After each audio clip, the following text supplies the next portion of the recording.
if you've started to put yourself online, you've probably started to notice that there's a lot of like trolls and haters out there, and for some reason you notice them a lot more.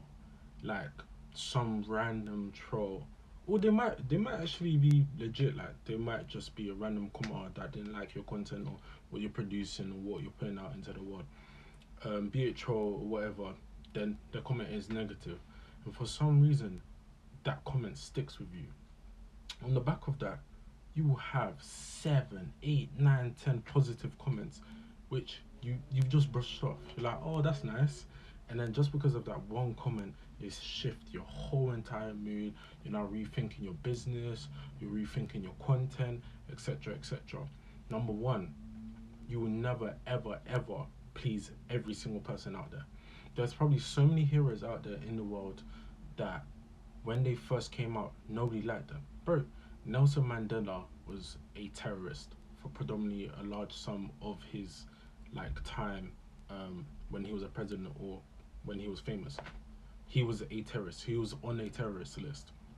And there's probably other great individuals out in the world that were perceived negatively, for whatever reason. Like obviously you can go into detail, whichever person you pick to choose from history.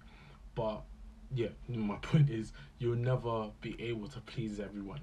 I think most predominantly, which I will always say is make sure you please yourself first. And it's very cliche and it's overly said.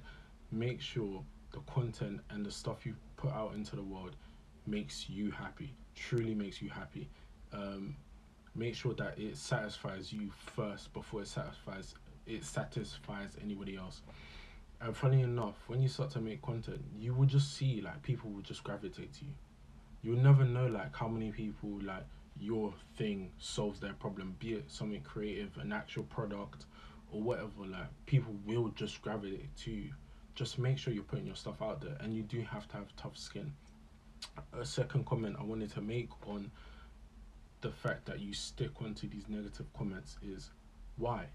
Why do you stick to these negative comments so much? Like mathematically, you get two, three negative comments and you get 20 positive ones. But for some reason, you stick to the negative ones so bad. Why is it?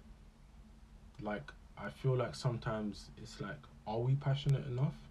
Like, how can you let one individual that is probably very unhappy with their life and they're seeing there's another individual who's going out there chasing their dreams, chasing what they love, and that's sometimes like what people thrive off. Like they just see individuals doing what they're too afraid to do, and they will then bring you down.